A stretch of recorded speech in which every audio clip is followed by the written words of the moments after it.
De la rédaction consacrée aujourd'hui à la préparation estivale des skieurs. Contrairement à ce qu'on peut parfois imaginer, les skieurs sont en pleine activité pendant l'été, une période de préparation intense, notamment pour Didier Cuche.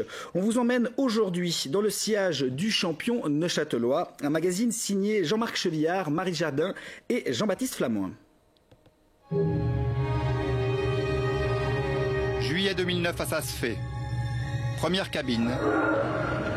Premier jour sur le glacier.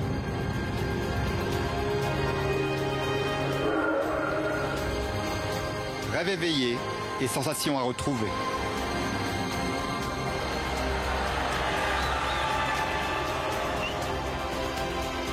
Premier déclic après un petit mois de coupure au printemps. Début avril, j'ai quitté le ski. J'ai encore profité de faire une bonne semaine de vacances au chaud. Sinon, j'ai profité d'être un peu à la maison. Et après mai, j'ai recommencé le physique jusqu'à maintenant, juillet. Donc 3 gros mois de physique pour être déjà bien en forme sur les premiers jours de ski. Il faut reprendre confiance, trouver les équilibres, la balance latérale, la balance avant-arrière. Didier Cuche a déjà effectué 3 mois de construction physique au moment de retrouver l'or blanc sur les pistes helvétiques et argentines. À l'écoute des entraîneurs, il prend ses repères. Les premiers jours, c'est clair, il faut un peu se remettre dedans, se remotiver, il faut se faire un peu violence parce que je dirais les 2 premières semaines, quand on fait 4-5 heures de physique par jour, on souffre quand même, mais il faut y aller tous les jours, faut pas dire ok aujourd'hui je suis un peu fatigué ou j'ai moins envie, il faut continuer toujours, remettre ça sur le métier.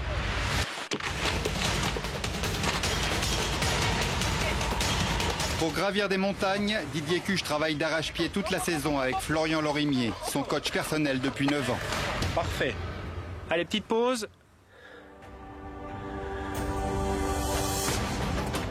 5 heures par jour, 6 jours par semaine, le skieur endurcit son corps, dynamise ses appuis, optimise sans cesse sa transition avec le ski. Canton de Neuchâtel, début septembre, il s'agit de faire le poids. Le colosse soulève 520 tonnes de fonte par an, effectue plus de 12 000 sauts. Il se forge un physique et un mental à toute épreuve. Un jour comme aujourd'hui, je me sens vraiment bien, je me sens fort, j'ai pas de douleur du tout. Donc là, on peut aller chercher un peu plus loin, on peut aller chercher de l'efficacité, on peut aller chercher de la qualité, aussi un petit peu plus de quantité au niveau poids. Il y a ainsi les jours avec et les jours sans. Corinne, bloc, go! Dans les autres jours où ça va un petit peu moins bien, on essaie justement de chercher plus de toucher, plus de feeling.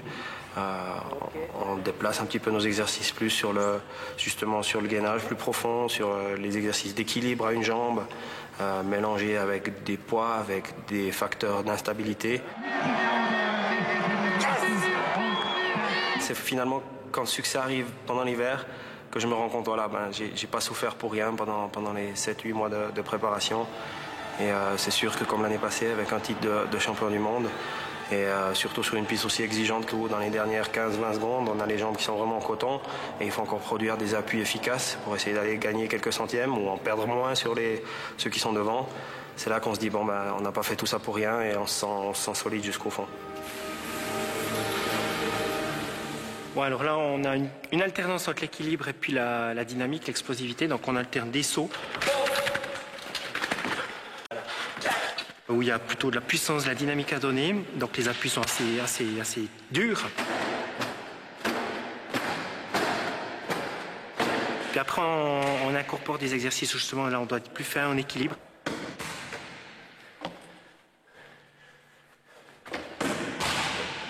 Malgré la fatigue, c'est aussi ça qui est intéressant, c'est le cumul de fatigue.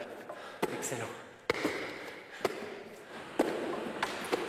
On ne fait pas seulement un équilibre en étant reposé, etc. On va plutôt toujours un peu le travailler dans des périodes de grosse fatigue. Je dirais que du talent, il en faut aussi, mais c'est surtout beaucoup de volonté. Et puis, on parle souvent de sacrifice. Moi, j'ai jamais vraiment vu ça comme un sacrifice. À 35 ans, Didier Cuche explore toujours ses limites. Toujours plus vite, peut-être d'aller toujours plus loin, voir ce qu'on pourrait y trouver plus loin. Et puis de s'approcher de la perfection, c'est sûr. C'est le but un peu ultime de chaque skieur, je pense.